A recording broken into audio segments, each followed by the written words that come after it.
Hello there. Hi, Sharat. Hi, Anna. So this is our session on literary posthumanism, a group discussion on primarily Jeanette Winterson for week 5. Week 5 of the course on posthumanism is devoted to posthuman art, aesthetics, and literature. So we have modules on posthuman art and performance and predominantly literary texts, early literary history, which has posthuman themes, and contemporary. And today, in this particular session, we'll look at Jeanette Winterson, The Stone Gods, as our chosen text. So let's begin with something rather odd, and that has to do with the title Stone Gods, which, if you were to attribute intention, is definitely to be deemed satirical, because stone gods and the posthuman don't seem to quite fit. Given the fact that posthumanism is inevitably stereotyped as digital and electronic and to do with transcending the body, and yet you have stone gods. So, Sharad, what do you have to say to that first provocation? Yeah, part of the reason why it is called so is, of course, the setting. One of the chapters in the book, the one that is set in Easter Island, is to do with the establishment of these idols and how, in the process, the inhabitants of that particular island actually end up devastating the entire ecological system of it. So it goes back to that particular idea of how humans, in order uh, to achieve what they consider progress, actually end up devastating or depleting the resources that they have at hand. So it could be one way for us to find an entry into Winterson's text. It's also interesting because we think of the post-human in terms of how the body is able to incorporate or amalgamate into itself certain technological elements, inorganic or cybernetic elements, and we see that, of course, in the other chapters of the book, except the one that is set in the Easter Island. What I thought was also interesting is the fact that there is a certain kind of recursive or a loop-like structure to the entire narrative, which takes you back again and again to the idea of progress itself. And if we think of the stone gods, not just in the literal historical sense of the ones that we find in on Easter Island, and it's become sort of an iconic cult case for how the pursuit of human progress leads to devastation. But if you think about it in a more extended and expanded fashion, we can think of how the pursuit of certain ideals actually leads to devastation in every scenario, not just in Captain Cook's version of that particular story, but in every setting, whether it be Orbis or whether it be Planet Blue or the tangentially referred to Planet White. In each case, the pursuit of it actually leads to devastation. So I think the stone gods have to be interpreted in more than just the historically specific sense. Hmm. Yeah, so that is the satirical element, I would think, in Winterson, because I would think the novel satirizes what you just said, that there is a question mark placed over what we define as progress, and that will come back in other ways also. We'll also see that in Becky Chambers. Uh, so that is actually quite interesting to see as a takeoff point, that progress inevitably means destruction, not just construction, and everything goes or toss. Uh, Anna, what do you have to say about stones and gods? You're on mute.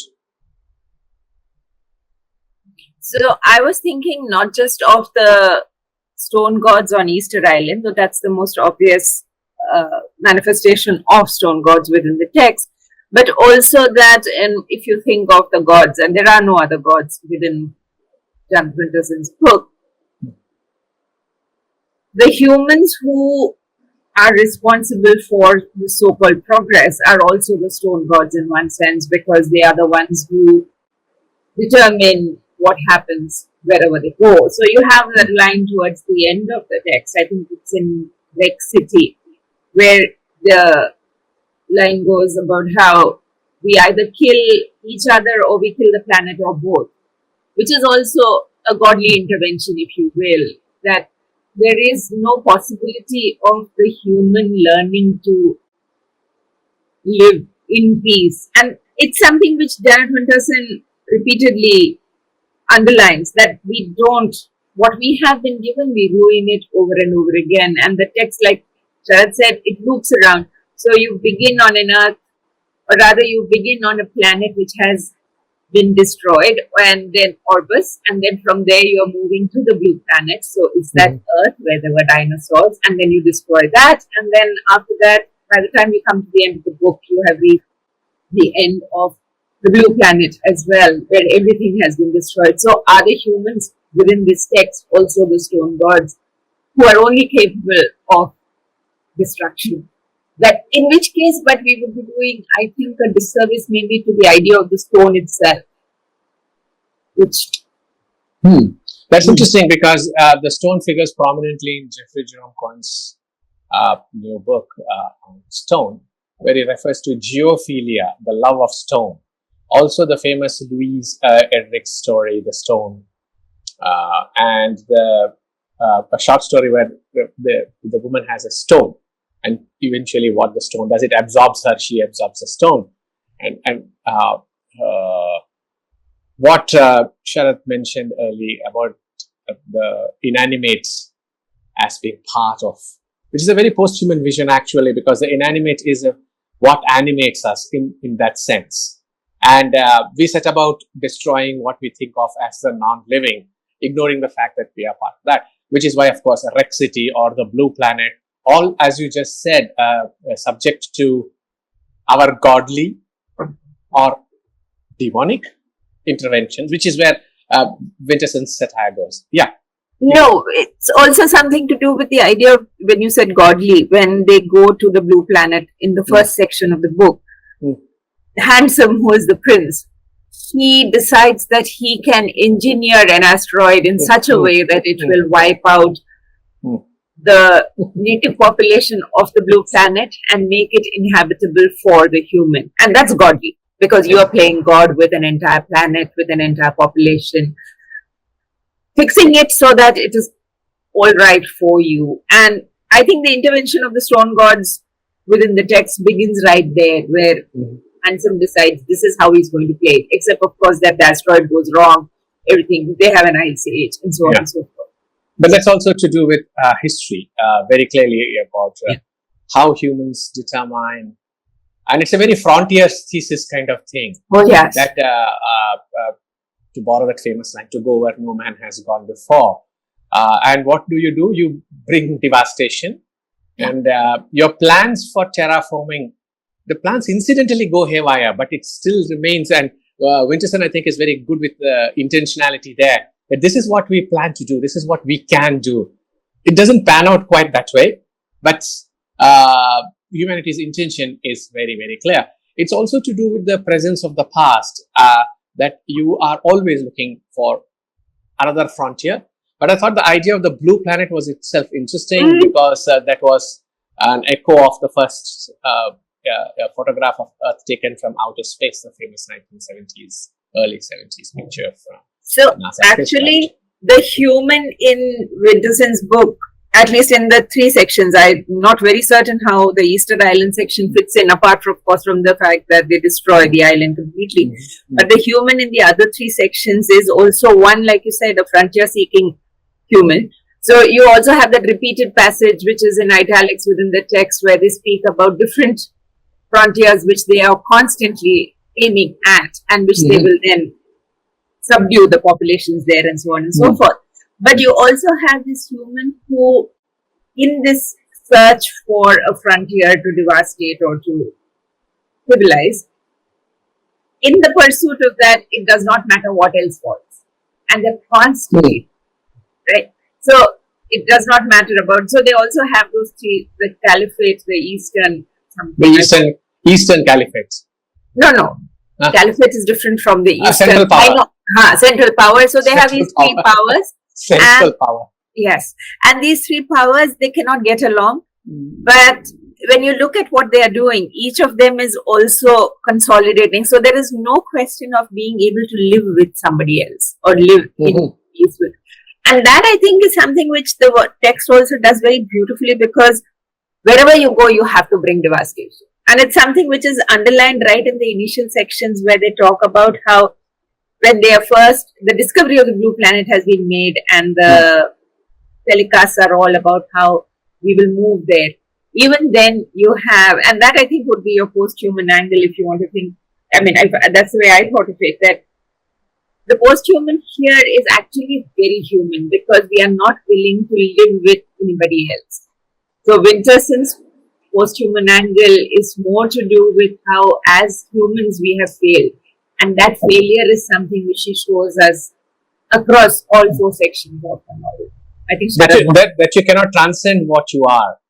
This is an innate quality that you never seem to quite let go. Yes, Sharan.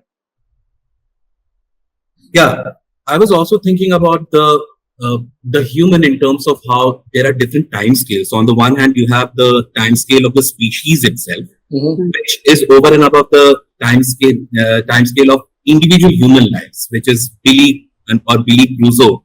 And in every avatar or in every chapter, there is a kind of a doomed love story of sorts, and we'll hopefully get to that. But over and above that limited time scale of, let's say, an individual life or a species life, there's also the geologic or the planetary or the cosmic time scale, which I thought was interesting, because if you think about the blue planet, the white planet, and the one Orbis, which is kind of grayed out because there's so much pollution. But there's also a red planet. Red. So if you think about it, this corresponds with what we know as scientific history of the planet itself. Planets. The planet has been once snowball Earth. It has been blue sometime. It has been red sometime. So if you think about it, these are kind of, images, various images of our own planet at various cosmic, benchmarks, let's say. So I thought that was also interesting, because on the one hand, we are thinking about how humans tend to repeat their mistakes over and over again, which is a recursive loop, but there's also the idea of a cosmic time scale at work. Yeah, that's interesting what you say, because a lot of the post-humanists do borrow upon ideas of the Anthropocene, particularly Deepesh Chakravarty's ideas about planetary history, and of course, post-humanism's very strong interest in geology in terms of planetary memory. And in this case, of course, memories are redone for every planet, but as we've just been talking, it's pretty much the same: destruction, mayhem, deforestation, but the intention remains that we shall explore further and further, which means the recursive loop that you spoke about is something that really does not end. And the point that we have just discussed, the trash cultures of, what is the place called? Rex City. Yeah, there's an intrinsic link being proposed between human progress, and this is a post-human theme, and environmental activities, or rather anti-environmental activities. So in effect, there is also the attempt to create a certain wildness. We'll donate money and create a wild space. And that is actually also looks forward to Becky Chambers, because the jungle's out there. But the wild is interesting because it's a post-natural. You create a wild. You deforest something that also becomes wild or barren in that sense. So Winterson, I think, is calling into question what we understand as nature versus culture. There's no such thing as nature, because you've incorporated it already. Whatever we call wild or nature is something that has had its devastating consequences from human actions. Anything to say on that, on the link between environmentalism and posthumanism? Yeah, primarily. Yep, sure. Go ahead. Okay. So I was thinking about the way in which Rex City itself has been described, and when they encounter those children who come and whom they come face to face with. And it said, and I'm quoting from the text, a new generation of humans made out of the hatred of others. And this is the description of the ones they encounter in the dead forest. And these children came from the private graves of public ignorance, a witness to what should not be. So I thought it was interesting, because we see the children in terms of how their bodies themselves are mutated as as a result of exposure to radioactive substances. And I was wondering if we can contemplate on the post-human itself as a category. Is it only to do with the enhancement and extension of our natural bodily capacities through the incorporation of the technological into the organic? Or is it also to do with a certain deconstruction or a decomposition, a mutation of what we consider to be originally or essentially human? And this form of mutated category of the body itself, it seems to defy categorization in terms of the living or the dead, the healthy or the diseased. And this is a direct consequence, of course, of the way in which technology itself has intervened into the natural landscape. I was also reminded of the bodies of concentration camp survivors and the images that we have of them not looking either living or dead. So, in some senses, being liminal creatures. So, do we then consider that particular kind of mutated body also as being post-human in a certain sense, and not just do with the obvious, instances of technological gadgets or genetic modifications into the body, which we encounter in the first book. Yeah, and the highlighting of celebritydom. I shall enter the celebrity competition. There is one character who is small in reference to a diamond-studded crutch in one particular case somewhere in the text, and the celebrity bodies on spectacle. But it's interesting to think of it as different bodies which are also post-human in that sense, not enhanced, but what you call deconstructed or fragmented, if you want to think of it that way.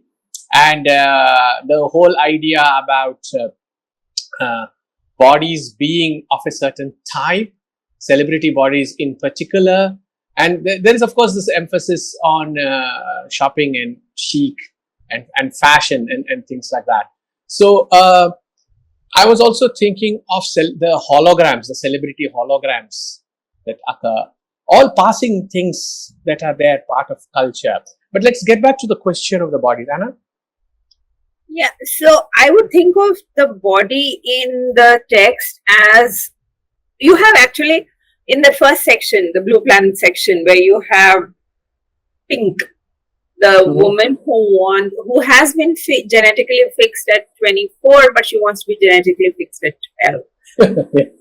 Right? Because her husband is a pedophile and to retain his affection. Yeah. And you think of the body there because all men also get themselves fixed genetically, but they get themselves fixed at a later age, whereas women get themselves fixed at a younger age. And so you have one set of bodies over there. Then, of course, you have the children in Rex City in the forest over there who are damaged bodies, if you will. And in between, you have, of course, Billy Crusoe herself. And in the Easter Island section, you have another set of bodies because you have bodies which have feathers, long nails, again, different kinds of bodies. And then there is the body of a robot.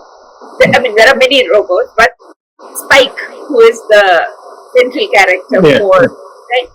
And hers is a body which actually partakes of both these because initially she is beautiful. She is so beautiful that Pink is like, she's stunning.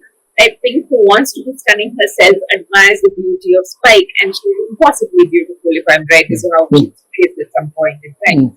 But from being that, she looks like she's giving blood. There is a sentence somewhere. She looks like she's giving blood. Right. Yeah. And she doesn't have a heart. And then she develops a heart at one point also. But yes. So when you look at her initially in that perfection, which we think of as the perfect human physique, body, everything. And then she loses her legs and she detaches her legs herself in the planet section, and then her arms, until finally only her head is left. And then you connect that to the damaged bodies in the final section. And where is the post-human located? Is it located in the body which is damaged because of nuclear war and the device, where everything is radioactive in the forest? It's obviously the toxins. In Rex City.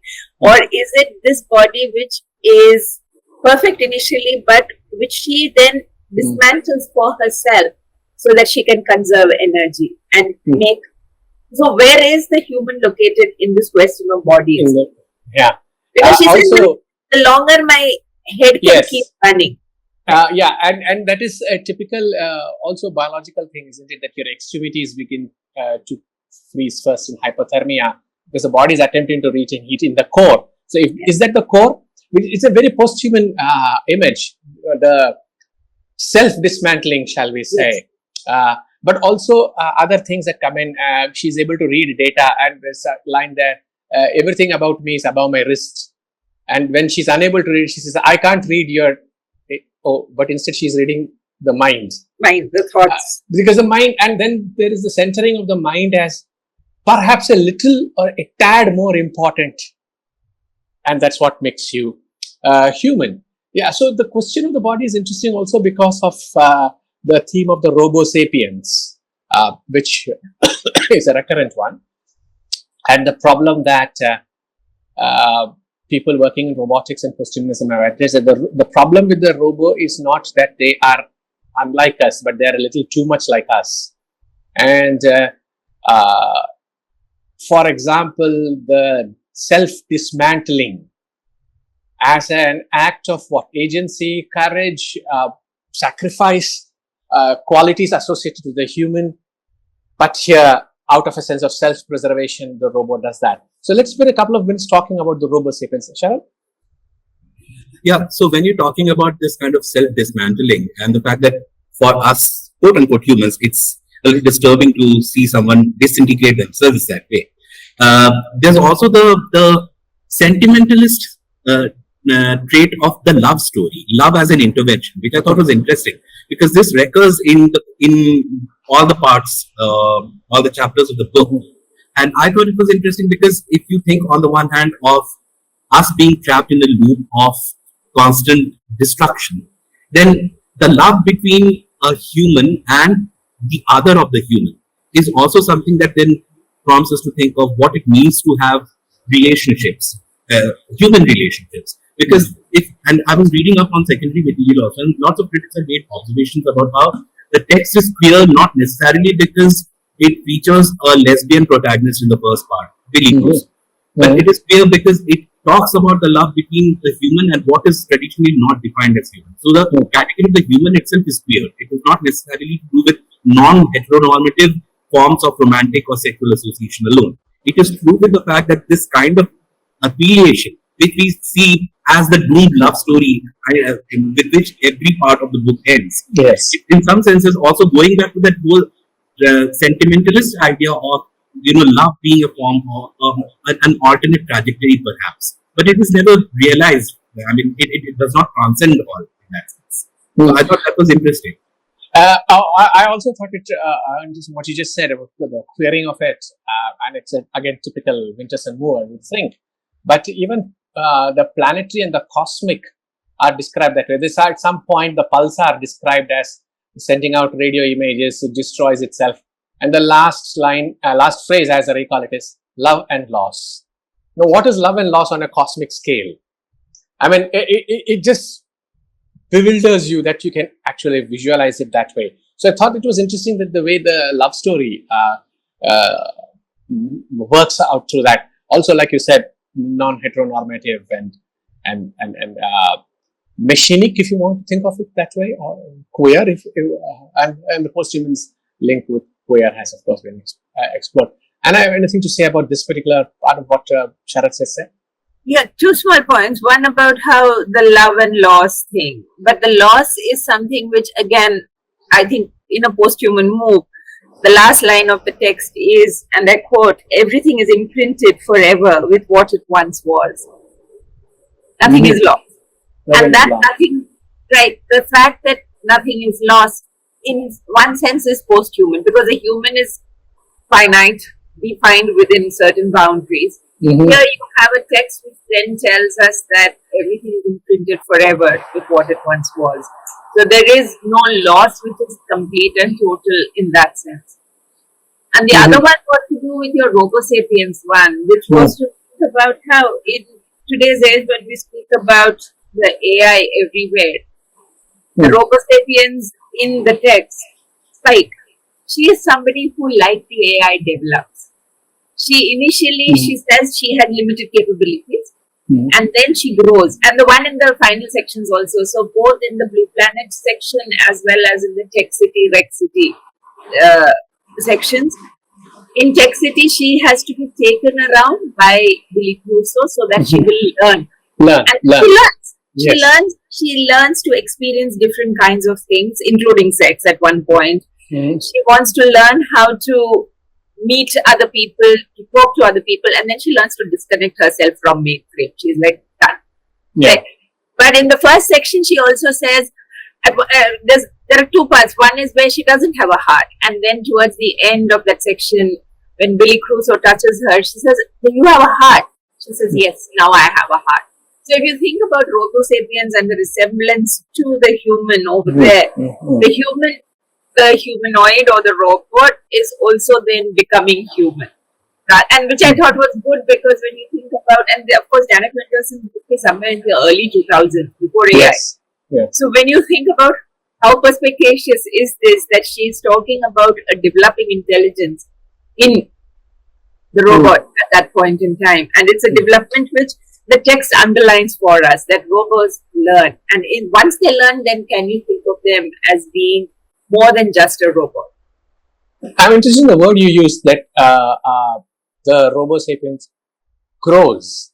Not a term we associate with a techno being, but the fact that A, it acquires bodily structures and functions.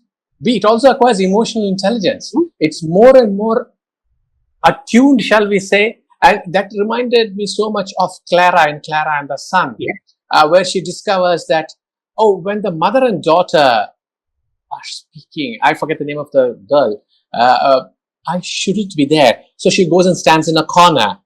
And this is, like you just said, well before AI becomes commonplace.